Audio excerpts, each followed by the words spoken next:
When it comes to violent content in the MCU, we know that they are very much focused on bringing us some more adult and darker content. Of course, this year alone, we seem to have an influx of it between Doctor Strange and the Multiverse of Madness and the upcoming Moon Knight.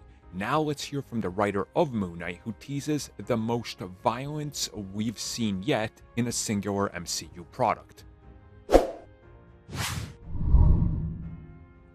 I think it's pretty safe to say that Marvel Studios has all of their grounds covered now.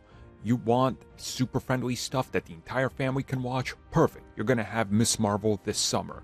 You want something in between? Okay, you're going to have She-Hulk. You like the giant, here's the fun space adventure? You get that. You want this? You're probably going to get it. You want that? You're probably going to get it eventually. Now, of course, people have been screaming that they want more adult content for a while, specifically because, well, the moment you show violence, that means you're adult. Because we know that's how it works. Because that's what 14-year-olds on Twitter said. And they make video essays, so it must be right. I kid, but seriously though, we've seen how this goes. If your product is R-rated, it doesn't matter if it's terrible. People are like, but I feel adult because I watched an R-rated product. Well, violence is one of those things that doesn't necessarily mean you get an R rating depending on how you handle it. So the writer of Moon Knight was recently speaking with Variety, and he talked about how, when it comes to Marvel's Moon Knight, this is going to be the most violent thing we've seen in the MCU proper.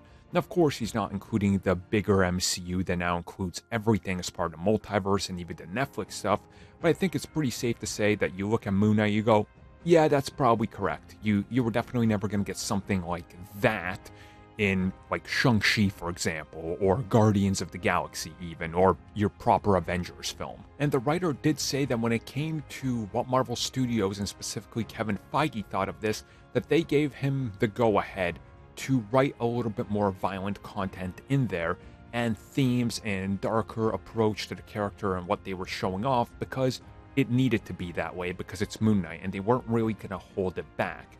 And he did say that despite the fact it's PG-13, if you look at PG-13 throughout the years, you're going to realize that you're kind of shocked sometimes when you realize that something is PG-13.